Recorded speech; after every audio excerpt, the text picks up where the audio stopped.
ಆಕಾಶವಾಣಿ ಮೈಸೂರು.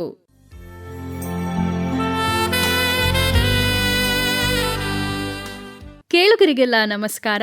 ನಮ್ಮ ಆರೋಗ್ಯ ಕಾರ್ಯಕ್ರಮಕ್ಕೆ ಸ್ವಾಗತ.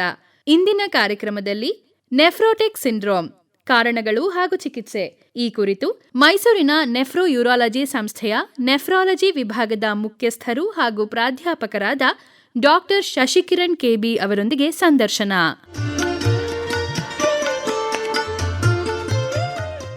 ಕೇಳುಗರಿಗೆಲ್ಲ ನಮಸ್ಕಾರ. ನಮ್ಮ ಆರೋಗ್ಯ ಕಾರ್ಯಕ್ರಮಕ್ಕೆ ನಿಮಗೆಲ್ಲರಿಗೂ ಸ್ವಾಗತ. ಕೇಳುಗರೆ, ಇಂದಿನ ಕಾರ್ಯಕ್ರಮದಲ್ಲಿ ನಾವು ಮಕ್ಕಳ ತಜ್ಞರು ಹಾಗೂ ಮಕ್ಕಳ ಮೂತ್ರಪಿಂಡ ತಜ್ಞರಾದ ಡಾಕ್ಟರ್ ಕೆಬಿ ಶಶಿಕಿರಣ್ ಅವ್ರನ್ನ ಮಾತನಾಡಿಸ್ತಾ ಇದ್ದೀವಿ. ವಿಶೇಷವಾಗಿ ಮಕ್ಕಳಲ್ಲಿ ಕಾಣಿಸಿಕೊಳ್ಳುವ ಮೂತ್ರಪಿಂಡಗಳ ಸಮಸ್ಯೆ ಬಗ್ಗೆ ಇವತ್ತು ನಾವು ಮಾಹಿತಿ ಕೊಡ್ತಾ ಇದ್ದೀವಿ. ಡಾಕ್ಟರ್ ಶಶಿಕಿರಣ್ ಅವರೇ, ಕಾರ್ಯಕ್ರಮಕ್ಕೆ ಸ್ವಾಗತ. ನಮಸ್ಕಾರ. ಡಾಕ್ಟರ್ ಶಶಿಕಿರಣ್ ಅವರೇ, ಮಕ್ಕಳಲ್ಲಿ ಯಾವ ಮೂತ್ರಪಿಂಡದ ಸಮಸ್ಯೆಗಳು ಬರುತ್ತೆ? ಅದರಲ್ಲೂ ಇತ್ತೀಚೆಗೆ ನೆಫ್ರೋಟಿಕ್ ಸಿಂಡ್ರೋಮ್ ಅನ್ನೋದು ಬಹಳ ಕೇಳ್ತಾ ಇದ್ದೀವಿ ನಾವು. ಇದ್ರ ಬಗ್ಗೆ ಹೇಳಿ ಮೇಡಮ್. ಮಕ್ಕಳಲ್ಲಿ ಮೂತ್ರಪಿಂಡದ ಸಮಸ್ಯೆ ಬರುತ್ತೆ ಅಂತಲೇ ಒಂದ್ಸತಿ ನೀವು ನನಗೆ ಬಂದಿದ್ದಾಗ ಕೇಳಿದ್ರಿ. ಮಕ್ಕಳಲ್ಲಿ ಹಲವಾರು ಮೂತ್ರಪಿಂಡದ ಸಮಸ್ಯೆಗಳು ಇದ್ದಾವೆ. ಅದರಲ್ಲಿ ಕೆಲವೊಂದು ತಾಯಿಯ ಗರ್ಭದಲ್ಲಿರ್ತಕ್ಕಂಥ ಟೈಮಲ್ಲೇ ಕೂಡ ಕಾಣಿಸ್ಕೋಬೋದು. So congenital anomalies of kidney and urinary tract ಅಂತ ಹೇಳ್ತೀವಿ. ಇನ್ನು ಮಗು ಹುಟ್ಟಿದ ನಂತರ ಹಲವಾರು ಸಮಸ್ಯೆಗಳು ಕಾಣಿಸ್ಕೋಬೋದು. ಅದರಲ್ಲಿ ಪದೇ ಪದೇ ಯೂರಿನರಿ ಟ್ರ್ಯಾಕ್ಟ್ ಇನ್ಫೆಕ್ಷನ್ ಆಗ್ತಕ್ಕಂಥದ್ದು, ಈ ಕಿಡ್ನಿಗೆ ಪ್ರತ್ಯೇಕವಾಗಿಯೇ ಕೆಲವೊಂದು ಕಾಯಿಲೆಗಳು ಬರುತ್ತೆ. ಆ ಕಿಡ್ನಿನಲ್ಲಿ ಗ್ಲಾಮರುಲಸ್ ನೆಫ್ರಾನ್ ಅಂತ ಒಂದು ಅಂಶ ಇದೆ, ಮುಖ್ಯ ಅಣು. ಅದರಲ್ಲಿ ಗ್ಲಾಮರುಲಸ್ ಅನ್ನೋದು ಒಂದು ಇಂಪಾರ್ಟೆಂಟ್ ಪಾರ್ಟ್. ಆ ಗ್ಲಾಮರುಲಸ್ಗೆ ಕೆಲವೊಂದು ಡಿಸೀಸ್ ಬರುತ್ತೆ. ಅದರಲ್ಲಿ ನೀವು ಹೇಳಿದ್ರಲ್ಲ ನೆಫ್ರಾಟಿಕ್ ಸಿಂಡ್ರೋಮ್, ಆ ಗ್ಲಾಮರುಲಸ್ಗೆ ಎಫೆಕ್ಟ್ ಆದಾಗಲೇ ಕೂಡ ಇದು ಒಂದು ಕಾಯಿಲೆ ಬರುತ್ತೆ. ಅದ್ರ ಬಗ್ಗೆ ಇನ್ನ ಹೆಚ್ಚಾಗಿ ವಿವರಿಸ್ತೀನಿ. ನೀವು ಕಿಡ್ನಿ ಸ್ಟೋನ್ಸ್ ಅಂತೂ ಕೇಳೇ ಇರ್ತೀರಿ. ಮಕ್ಕಳಲ್ಲೂ ಕಿಡ್ನಿ ಸ್ಟೋನ್ಸ್ ಆಗುತ್ತಾ ಸರ್? ಹೌದು ಮೇಡಮ್. ಕಿಡ್ನಿ ಸ್ಟೋನ್ಸು ನೀವು ಬಹಳಷ್ಟು ಹೆಚ್ಚು ಅಡಲ್ಟ್ಸ್ನಲ್ಲಿ ಇದೆ ಅಂತ ನೀವು ಕೇಳಿರ್ತೀರಿ. ಬಟ್ ಕೆಲವೊಮ್ಮೆ ಮಕ್ಕಳಲ್ಲಿ ಕೂಡ ಕಿಡ್ನಿ ಸ್ಟೋನ್ಸ್ ಆಗ್ಬೋದು. ಈಗ ಬದಲಾಗ್ತಿರ್ತಕ್ಕಂಥ ಆಹಾರ ಪದ್ಧತಿ, ನಮ್ಮಲ್ಲಿ ಈ ಉಪ್ಪಿನ ಸೇವನೆ ಹೆಚ್ಚಾಗ್ತಾ ಇದೆ. ಮಕ್ಕಳಂತೂ ಜಂಕ್ ತಿನ್ನೋ ಜಾಸ್ತಿ ಅಲ್ಲ. ಸೊ ಈ ಉಪ್ಪಿನ ಸೇವನೆ ಹೆಚ್ಚಿದ್ದಾಗ ಪ್ರೊಸೆಸ್ಡ್ ಫುಡ್ಸ್ ಅಲ್ಲೆಲ್ಲ ಉಪ್ಪು ಜಾಸ್ತಿ ಇರುತ್ತೆ. ಮತ್ತೆ ಈ ಪ್ರೊಸೆಸ್ಡ್ ಮೀಟ್ ಇವೆಲ್ಲ ತಿನ್ನೋದ್ರಿಂದ ಕೂಡ kidney stones can occur at a very early age. ಈ ನೆಫ್ರೋಟಿಕ್ ಸಿಂಡ್ರೋಮ್ ಅಂತ ಹೇಳಿದ್ರಿ, ಅದು ಏನು ಕಾಯಿಲೆ, ಯಾಕೆ ಬರುತ್ತೆ ಮಕ್ಕಳಿಗೆ? ನೀವು ಇಲ್ಲೇ ನೆಫ್ರೋಟಿಕ್ ಸಿಂಡ್ರೋಮ್ ಅಂತ ಹೇಳಿದ್ರಲ್ಲ, ಹಾಗೆ ಬಹಳಷ್ಟು ಕಡೆ ಸಿಂಡ್ರೋಮ್ ಅನ್ನೋದನ್ನ ಕೇಳಿರ್ತೀರಿ, ಕಾಯಿಲೆಗಳ ಸಮೂಹ. ಎಸ್. ಈಗ ನೆಫ್ರೋಟಿಕ್ ಸಿಂಡ್ರೋಮ್ ಅನ್ನೋದ್ರ ಬಗ್ಗೆ ಫಸ್ಟ್ ಹೇಳಿ ನಿಮಗೆ ಅದ್ರ ಬಗ್ಗೆ ವಿವರಣೆ ಮಾಡ್ತೀನಿ. ಏನಾಗ್ತದೆ, ಈ ನೆಫ್ರೋಟಿಕ್ ಸಿಂಡ್ರೋಮ್ ಇಂದ ಬಳಲುತ್ತಿರ್ತಕ್ಕಂಥ ಮಕ್ಕಳು, ಅವ್ರಿಗೆ ತಮ್ಮ ಶರೀರದಲ್ಲಿ ಇರ್ತಕ್ಕಂಥ ಪ್ರೋಟೀನ್ ಅದು ಮೂತ್ರದ ಮೂಲಕ ಲೀಕ್ ಆಗ್ತಾ ಇರುತ್ತೆ. ಅದನ್ನ ಪ್ರೋಟೀನ್ ಇನ್ ಯೂರಿನ್ ಅಂತ ಕರಿತೀವಿ. ಅದು ಮೇನ್ ಪ್ರಾಬ್ಲಮ್. ಈಗ ಯಾವಾಗ ಪ್ರೋಟೀನ್ ಅಂಶ ನಮ್ಮ ಶರೀರದಲ್ಲಿ ಕಡಿಮೆ ಆಗ್ತದೆ, ನಮಗೆ ಬಾವು ಬರ್ತದೆ, ಸ್ವೆಲ್ಲಿಂಗ್, ಊತ ಬರ್ತದೆ. ಈ 3 ಸಿಂಪ್ಟಮ್ಸ್ ನಾ ಹೇಳಿದೆ. ಮೂತ್ರದಲ್ಲಿ ಪ್ರೋಟೀನ್ ಹೋಗೋದು, ಶರೀರದಲ್ಲಿ ಪ್ರೋಟೀನ್ ಅಂಶ ಕಡಿಮೆ ಆಗೋದು, ಹಾಗೂ ಬಾವು ಬರೋದನ್ನ ನಾವು ನೆಫ್ರೋಟಿಕ್ ಸಿಂಡ್ರೋಮ್ ಅಂತ ಕರಿತೀವಿ. ಅಂದ್ರೆ ದೇಹ ಇಡೀ ಊದ್ಕೊಳ್ಳುತ್ತಾ ಸರ್? ಹೌದು ಮ್ಯಾಮ್. ಈ ನೆಫ್ರೋಟಿಕ್ ಸಿಂಡ್ರೋಮ್ ಅಲ್ಲಿ ಒಂದು ಪೆಕ್ಯುಲಿಯರ್ ನೇಚರ್ ಇದೆ. ಇದ್ರಲ್ಲಿ ಹೆಂಗಂದ್ರೆ, ಫಸ್ಟ್ ಕಣ್ಣು ಸುತ್ತ ಬಾವು ಕಾಣಿಸ್ಕೊಳ್ಳುತ್ತೆ. ಮುಖ್ಯವಾಗಿ ಅವ್ರ ಪೇರೆಂಟ್ಸ್ ಏನ್ ರೆಕಗ್ನೈಸ್ ಮಾಡ್ತಾರೆ ಅಂದ್ರೆ, ಬೆಳಗ್ಗೆ ಎದ್ದೇಳ್ತಾನಲ್ಲ ನಿದ್ದೆಯಿಂದ, ಆಗ ಬೆಳಗ್ಗೆ ಕಣ್ಣು ಮುಚ್ಕೊಂಡೇ ಬರುತ್ತೆ ಸರ್, ಅಷ್ಟು ಊದ್ಕೊಂಡಿರುತ್ತೆ. ದಿನ ಕಳೆದ ಹಾಗೆ ಅದು ಕಡಿಮೆ ಆಗುತ್ತೆ ಅಂತ. ಅದಾದ ನಂತರ ಅದು ಇನ್ನೂ ನೆಕ್ಸ್ಟ್ ಸ್ಟೇಜಸ್ ಅದು ಅಲ್ಲೇ ನಾವು ಟ್ರೀಟ್ ಮಾಡದೆ ಹೋದ್ರೆ, ಮುಂದೆ ಕೆಲವು ದಿನಗಳು ಕಳೆದಂಗೆ ಇಡೀ ಶರೀರ ಕೂಡ ಊದ್ಕೋಬಹುದು. ಅದು ಕೈ, ಕಾಲು, ಹೊಟ್ಟೆ, ಮೂತ್ರ ಮಾಡ್ತಕ್ಕಂಥ ಜಾಗ ಎಲ್ಲ ಕೂಡ ಊದ್ಕೋಬಹುದು. ಆ ಬಾವಿನಿಂದನೇ ಪೇರೆಂಟ್ಸು ಯಾಕೋ ಊದ್ಕೊಂಡಿದೆಯಲ್ಲ ಮಗು ಅಂತ ಕರ್ಕೊಂಡ್ಬರ್ತಾರೆ. ಈಗ ಎಲ್ಲ ಬಾವು ಬರೋದಕ್ಕೂ ಕಿಡ್ನಿನೇ ಕಾರಣ ಆಗಿರಲ್ಲ. ನಾನು ಈಗ ಹೇಳಿದ ಲಕ್ಷಣ, ಕಣ್ಣು ಊದ್ಕೊಳ್ತಾ ಇದೆ, ಫಸ್ಟು ದಿನ ಕಳೆದಂಗೆ ಅದು ಸರಿ ಹೋಗ್ತಾ ಇದೆ, ಇದು ಮೋಸ್ಟ್ಲಿ ಕಿಡ್ನಿಯ ಸಮಸ್ಯೆ ಅಂತ ಹೇಳ್ಬೋದು. ಇದರಲ್ಲಿ ನೆಫ್ರೋಟಿಕ್ ಸಿಂಡ್ರೋಮ್ ಅಂತ ನಾವು ಬಹಳಷ್ಟು ಕಾಮನ್ ಆಗಿ ಐಡೆಂಟಿಫೈ ಮಾಡ್ತೀವಿ. ಯಾಕೆಂದ್ರೆ ಅದೇ ಮೋಸ್ಟ್ ಕಾಮನ್ ಕಾಸ್ ಮಕ್ಕಳಲ್ಲಿ. ಪರ್ಟಿಕ್ಯುಲರ್ಲಿ ಈ 1 ರಿಂದ 10 ವರ್ಷ ವಯಸ್ಸಿನಲ್ಲಿ ಇರ್ತಾರಲ್ಲ, ಅವರಲ್ಲಿ ಈ ತರ ಪೇರೆಂಟ್ಸು ಬೆಳಗ್ಗೆ ಎದ್ದಾಗ ಕಣ್ಸುತ್ತಾ ಊತ ಇರುತ್ತೆ ಸರ್, ದಿನ ಕಳೆದಂಗೆ ಕಡಿಮೆ ಆಗ್ತಾ ಇದೆ ಅಂದ್ರೆ, ನಮ್ಗೆ ಫಸ್ಟ್ ತಲೆಗೆ ಬರೋದೇ ನೆಫ್ರೋಟಿಕ್ ಸಿಂಡ್ರೋಮ್.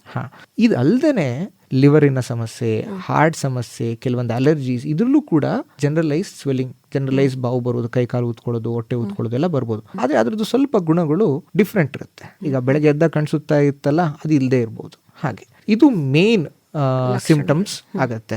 ಇನ್ನು ಕೆಲವೊಮ್ಮೆ ಬರೀ ಬಾವಲ್ದೇನೆ ಅವ್ರಿಗೆ ಬಿ ಪಿ ಹೆಚ್ಚಾಗಿದೆ ಅದನ್ನ ಬಿ ಪಿನ ನಾವು ಕೆಲವೊಮ್ಮೆ ಬಿ ಪಿ ಹೆಚ್ಚಾದಾಗ ಅದ್ರ ಸೆಕೆಂಡ್ರಿ ಎಫೆಕ್ಟ್ಸ್ ಇಂದ ಕಂಡುಹಿಡಿತೀವಿ. ಕೆಲವೊಮ್ಮೆ ನಾವು ಮೆಷರ್ ಮಾಡಿದಾಗಲೇ ಗೊತ್ತಾಗೋದು. ಸೊ ಪೇರೆಂಟ್ಸ್ ಬಂದ್ಬಿಟ್ಟು ನಮ್ಗೆ ಬಿ ಪಿ ಹೆಚ್ಚಾಗಿದೆ ಅಂತ ನೋಡ್ಕೊಂಡಿದ್ರೆ ಹೇಳ್ತಾರೆ, ಇಲ್ಲ ಅಂದ್ರೆ ಅದು ಯಾರು ಬಿ ಪಿ ಟೆಸ್ಟ್ ಮಾಡಲ್ಲ ಅಲ್ವಾ. ಸೊ ಅದರಲ್ಲಿ ಫ್ರೀಕ್ವೆನ್ಸಿ ಸ್ವಲ್ಪ ಕಡಿಮೆ. ನಾವೆಲ್ಲರಿಗೂ ಹೇಳ್ತೀವಿ ದಟ್ 3 ವರ್ಷದಿಂದ ಮೇಲ್ಪಟ್ಟ ಮಕ್ಕಳಿಗೆ ಬಿ ಪಿ ಟೆಸ್ಟ್ ಮಾಡೋದು ಅವಶ್ಯಕತೆ ಇದೆ ಅಂತ. ಇನ್ನು ಕೆಲವು ಮಕ್ಕಳಿಗೆ ಮೂತ್ರದಲ್ಲಿ ರಕ್ತ ಸೋರ್ಬೋದು ಮ್ಯಾಮ್. ಅಂದ್ರೆ ಇದನ್ನ ಹೆಮೆಚೂರಿಯಾ ಅಂತ ಕರಿತೀವಿ, ಬ್ಲಡ್ ಇನ್ ಯೂರಿನ್ ಕೆಲವರಿಗೆ. ಸೊ ಅದು ಇನ್ನೊಂದು ಕಾಯಿಲೆ ಇದೆ, ಇದ್ರದ್ದು ಕಸಿನ್ ಅನ್ಕೊಳ್ಳಿ ನೀವು, nephrotic syndrome. It is called nephritic syndrome. ಇದು ನೆಫ್ರೋಟಿಕ್ ಸಿಂಡ್ರೋಮ್, ಅದು ನೆಫ್ರೈಟಿಕ್. ನೆಫ್ರೈಟಿಕ್ ಸಿಂಡ್ರೋಮ್ ಅಲ್ಲಿ ಈ ಸ್ವೆಲ್ಲಿಂಗ್ ಏನು ಬಾವು ಬರೋದಿದೆ ಸ್ವಲ್ಪ ಕಡಿಮೆ ಪ್ರಮಾಣದಲ್ಲಿರುತ್ತೆ. ಮತ್ತೆ ಮೂತ್ರದ ಕಲರ್ ಬ್ಲ್ಯಾಕ್ ಅಥವಾ brown, blood in urine. Nephrotic syndrome ಅಲ್ಲೂ ಕೆಲ ಪ್ರಮಾಣದಲ್ಲಿ ಕೆಲವು ಮಕ್ಕಳಿಗೆ ಬ್ಲಡ್ ಇನ್ ಯೂರಿನ್ ಕಾಣ್ಬೋದು. ಈ ಪ್ರೋಟೀನ್ ಅಂಶ ಕಡಿಮೆ ಆಗುತ್ತಲ್ಲ ಶರೀರದಲ್ಲಿ, ಹಾಗಾಗಿ ಕೆಲವೊಂದು ಸೆಕೆಂಡ್ರಿ ಎಫೆಕ್ಟ್ಸ್ ಕೂಡ ಬಾಡಿನಲ್ಲಿ ಕಾಂಪ್ಲಿಕೇಶನ್ಸ್ ಆಗ್ಬೋದು. ಅದರ ಸಿಂಪ್ಟಮ್ಸ್ ಕೂಡ ಒಂದೊಂದ್ಸಲ ವೈದ್ಯರತ್ರ ಬರಲಿಕ್ಕೆ ಕಾರಣ ಆಗ್ಬೋದು. ಇದಕ್ಕೆ ಕಾರಣಗಳು ಏನಿರುತ್ತೆ? ಈ ನೆಫ್ರೋಟಿಕ್ ಸಿಂಡ್ರೋಮ್ ಆಗೋದಕ್ಕೆ ಕಾರಣಗಳು ಅವರ ಫ್ಯಾಮಿಲಿ ಹಿಸ್ಟ್ರಿಯಿಂದನಾ ಹೇಗೆ? ಮೇಡಮ್, ಈ ನೆಫ್ರೋಟಿಕ್ ಸಿಂಡ್ರೋಮ್ ಬರಲಿಕ್ಕೆ ಎಷ್ಟೊಂದು ವರ್ಷಗಳಿಂದ ರಿಸರ್ಚ್ ನಡೆದಿದೆ. ಇಂಥದ್ದೇ ಕಾರಣ ಅಂತ ನಾವು ಬಹಳಷ್ಟು, ಅದು ಪರ್ಟಿಕ್ಯುಲರ್ಲಿ ಮಕ್ಕಳಲ್ಲಿ ಬರ್ತಕ್ಕಂಥ ನೆಫ್ರೋಟಿಕ್ ಸಿಂಡ್ರೋಮ್ಗೆ ಕಂಡುಹಿಡಿಲಿಕ್ಕೆ ಆಗಿಲ್ಲ.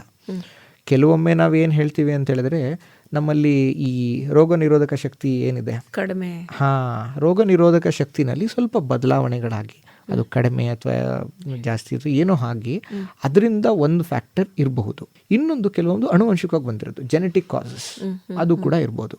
ಇನ್ನು ಈಗಿನ ಬಂದಿರತಕ್ಕಂಥ ರಿಸರ್ಚ್ನಲ್ಲಿ ಈ ಅಲರ್ಜಿ ಹೇಗೆ ಸ್ಕಿನ್ಗೆ ಮತ್ತೆ ನಮ್ಮ ಲಂಗ್ಸ್ಗೆ ಎಫೆಕ್ಟ್ ಮಾಡುತ್ತಲ್ಲ, ಹಾಗೆ ಅಲರ್ಜಿ ಕೂಡ ನೆಫ್ರೋಟಿಕ್ ಸಿಂಡ್ರೋಮ್ಗೆ ಕಾರಣ ಆಗ್ತಿರ್ಬೋದು ಅಂತ ಕೆಲವೊಂದು ರಿಪೋರ್ಟ್ಸ್ ಇದೆ. ಮತ್ತೆ ಕೆಲವೊಂದು ನಾವು ಔಷಧಗಳನ್ನ ಬಳಸ್ತೀವಲ್ಲ, ಈ NSAIDs ಅದು ಇದು, ಅದರಿಂದ ಕೂಡ ನೆಫ್ರೋಟಿಕ್ ಸಿಂಡ್ರೋಮ್ ಬರಬಹುದು ಅಂತ ಇದೆ. ಇನ್ನು ಹಲವಾರು ಹೆವಿ ಮೆಟಲ್ಸ್ ಈ ಥರದ್ರಿಂದ ಕೂಡ ನೆಫ್ರೋಟಿಕ್ ಸಿಂಡ್ರೋಮ್ ಬರಲಿಕ್ಕೆ ಸಾಧ್ಯತೆ ಇದೆ ಮೇಡಮ್. ಡಯಾಗ್ನೋಸ್ ಹೇಗೆ ಮಾಡ್ತೀರಾ? ಟೆಸ್ಟ್ಗಳು ಮೂಲಕನಾ ಅಥವಾ ಬಯಾಪ್ಸಿನೇ ಇದಕ್ಕೆ ಮಾಡಬೇಕಾಗತ್ತಾ? ನೀವಾಗಲೇ ಬಯಾಪ್ಸಿ ಬಗ್ಗೆ ಕೂಡ ಹೇಳಿದ್ರಿ.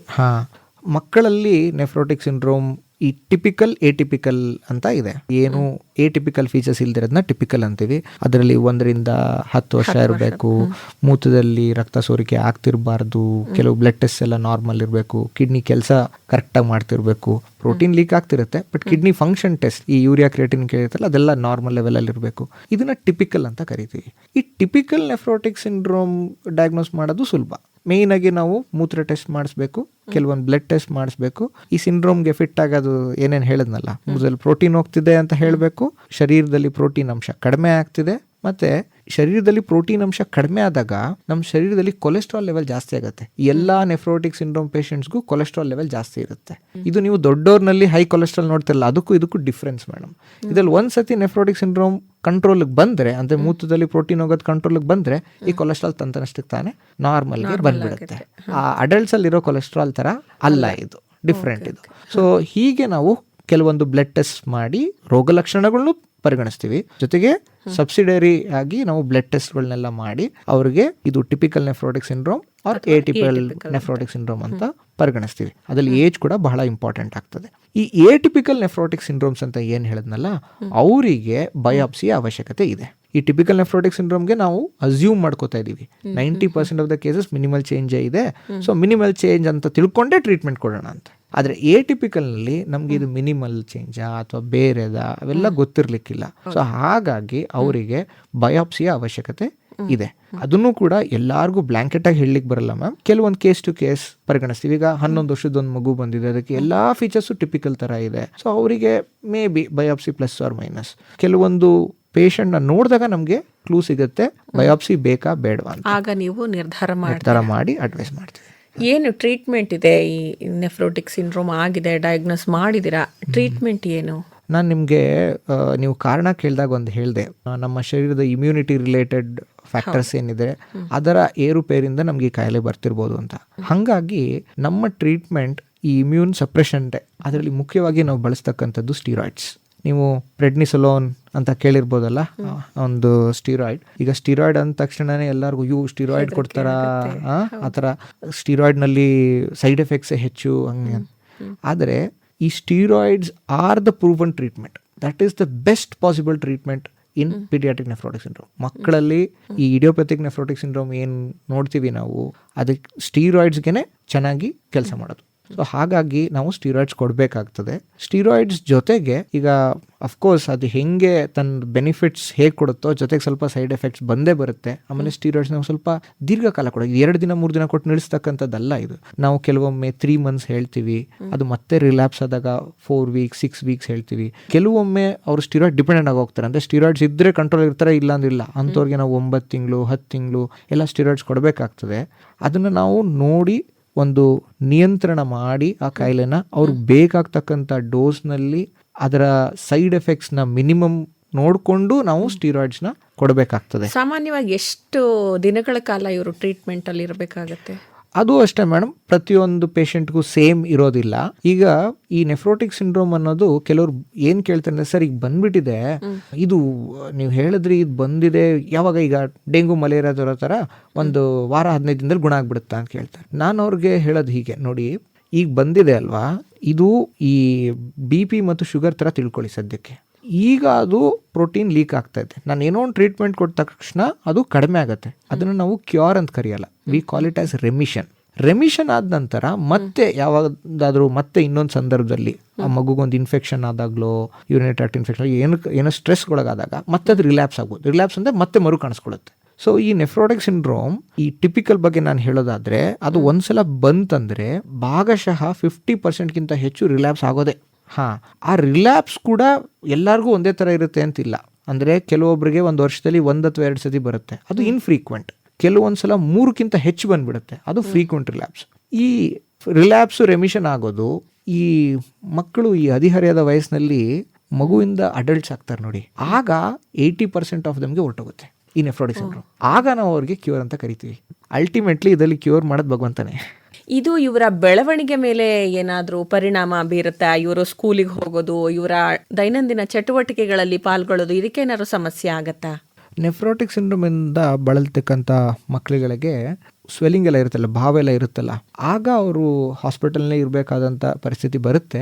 ಅದು ಕಡಿಮೆ ಆಗ್ತಿದೆ ಅಂದಾಗ ನಾವು ಅವ್ರನ್ನ ಡಿಸ್ಚಾರ್ಜ್ ಮಾಡಿ ಮನೇಲಿ ಕಳಿಸ್ತೀವಿ. ಕೆಲವೊಮ್ಮೆ ಅವ್ರಿಗೆ ನಾವು ಸ್ಕೂಲ್ ಇನ್ನೂ ಸಂಪೂರ್ಣವಾಗಿ ಅದು ರೆಮಿಷನ್ ಹೋಗೋ ತನಕ ಕಳಿಸ್ಬೇಡಿ ಅಂತ ಹೇಳಿರ್ತೀವಿ.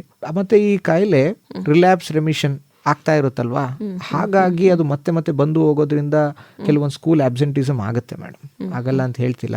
ಆದರೆ ಇದೇ ರೀಸನ್ ಹೇಳಿ ಮಗುನ ಶಾಲೆಗೆ ಕಳಿಸ್ಬಾರ್ದು, ಅದು ತಪ್ಪಾಗ್ತದೆ. ಯಾವಾಗ ಮಗುವಿಗೆ ಆ ಅಕ್ಯೂಟ್ ಸಿಂಪ್ಟಮ್ಸ್ ಸೆಟ್ಲ್ ಆಗುತ್ತೆ, ಈಗ ನಾವು ಔಷಧಿ 3 ತಿಂಗಳು ಕೊಟ್ಟಿರ್ತೀವಿ, ಬಟ್ ಅದು 1 ವಾರ 10 ದಿನದೊಳಗಡೆ ಮಗು ಟೋಟಲಿ ನಾರ್ಮಲ್ ಆಗಿ ಕಾಣ್ತಿರುತ್ತೆ, ಆಗ ಔಷಧಿ ಕೊಟ್ಟು ಮಗುವಿನ ಶಾಲೆಗೆ ಕಳಿಸ್ಬೇಕು. ಆದರೆ ನಾವು ಕೊಡ್ತಿರ್ತಕ್ಕಂಥ ಔಷಧಿ ರೋಗ ನಿರೋಧಕ ಶಕ್ತಿನ ಕಡಿಮೆ ಮಾಡ್ತಾ ಇದೆ ಅಲ್ವಾ. ಮತ್ತೆ ಮಗುವಿಗೆ ಯಾವುದಾದ್ರೂ ಬೇರೆ ಇನ್ಫೆಕ್ಷನ್ಸ್ ಆದರೆ ಅದು ಮತ್ತೆ ರಿಲ್ಯಾಪ್ಸ್ ಆಗಿಬಿಡುತ್ತೆ ಕಾಯಿಲೆ. ಹಾಗಾಗಿ ಕೆಲವೊಂದು ಮುನ್ನೆಚ್ಚರಿಕಾ ಕ್ರಮ ಬಳಸಬೇಕು. ಈಗ ಯಾರಿಗಾದ್ರೂ ಇನ್ಫೆಕ್ಷನ್ ಇದೆ ಅಂತ ಗೊತ್ತಾದರೆ ಅವರಿಂದ ಸ್ವಲ್ಪ ಡಿಸ್ಟೆನ್ಸ್ ಮೇಂಟೈನ್ ಮಾಡ್ಕೋಬೇಕು. ಈಗ ನಾವು ಕೋವಿಡ್ನಲ್ಲೆಲ್ಲ ಹೇಳ್ತಿದ್ವಲ್ವಾ, ಮಾಸ್ಕ್ ಹಾಕೊಂಡ್ರೆ ಒಳ್ಳೆಯದು, ಹ್ಯಾಂಡ್ ಸ್ವಚ್ಛ ಇಟ್ಕೋಬೇಕು, ಸ್ಯಾನಿಟೈಸ್ ಮಾಡೋದು, ಈ ಎಲ್ಲ ಕ್ರಿಯೆಗಳನ್ನ ಅವರು ಪಾಲನೆ ಮಾಡಬೇಕಾಗತ್ತೆ. ಮತ್ತು ಈ ಮಕ್ಕಳು ಬೇರೆ ಬೇರೆ ಇನ್ಫೆಕ್ಷನ್ಗೆ ತುತ್ತಾಗ್ಬೋದು, ಯಾಕಂದರೆ ಈ ಸ್ಟೀರಾಯ್ಡ್ಸ್ ಎಲ್ಲ ಕೊಟ್ಟು ಇಮ್ಯೂನ್ ಸಪ್ರೆಷನ್. ಸೊ ಹಾಗಾಗಿ ನಮಗೆ ಯಾವಾಗ ಚಾನ್ಸ್ ಸಿಗುತ್ತೆ ಅಂದರೆ ಮಗು ರೆಮಿಷನಲ್ಲಿ ಇದ್ದಾಗ ವ್ಯಾಕ್ಸಿನೇಷನ್ಸ್ ಎಲ್ಲ ಕೊಟ್ಟು ನಾವು ಮಗುವನ್ನ ಬೇರೆ ಕಾಯಿಲೆದಿಂದ ಕಾಪಾಡ್ಕೋಬೇಕು. ಸೊ ಹೀಗೆ ಕೆಲವೊಂದು ಮುನ್ನೆಚ್ಚರಿಕಾ ಕ್ರಮಗಳನ್ನ ವಹಿಸ್ತಾ, ಔಷಧಿಗಳು ಕೊಡ್ತಾ ಮಗುವಿನ ತನ್ನ ದೈನಂದಿನ ಚಟುವಟಿಕೆಗಳಿಗೆ ನಾವು ಪ್ರೋತ್ಸಾಹ ನೀಡಬೇಕು.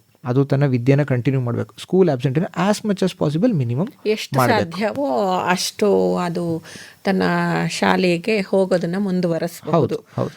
ಧನ್ಯವಾದಗಳು ಡಾಕ್ಟರ್ ಶಶಿಕಿರಣ್ ಅವರೇ.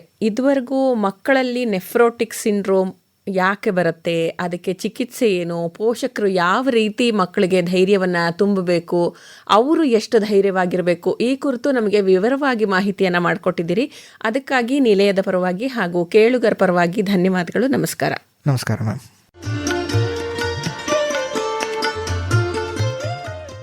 ಇದುವರೆಗೂ ನಮ್ಮ ಆರೋಗ್ಯ ಕಾರ್ಯಕ್ರಮದಲ್ಲಿ ನೆಫ್ರೋಟಿಕ್ ಸಿಂಡ್ರೋಮ್ ಕಾರಣಗಳು ಹಾಗೂ ಚಿಕಿತ್ಸೆ ಈ ಕುರಿತು ಮೈಸೂರಿನ ನೆಫ್ರೋ ಯೂರಾಲಜಿ ಸಂಸ್ಥೆಯ ನೆಫ್ರಾಲಜಿ ವಿಭಾಗದ ಮುಖ್ಯಸ್ಥರು ಹಾಗೂ ಪ್ರಾಧ್ಯಾಪಕರಾದ ಡಾಕ್ಟರ್ ಶಶಿಕಿರಣ್ ಕೆಬಿ ಅವರೊಂದಿಗೆ ಸಂದರ್ಶನ ಕೇಳಿದಿರಿ. ಸಂದರ್ಶಕರು ತೇಜಸ್ವಿನಿ ಗಿರೀಶ್.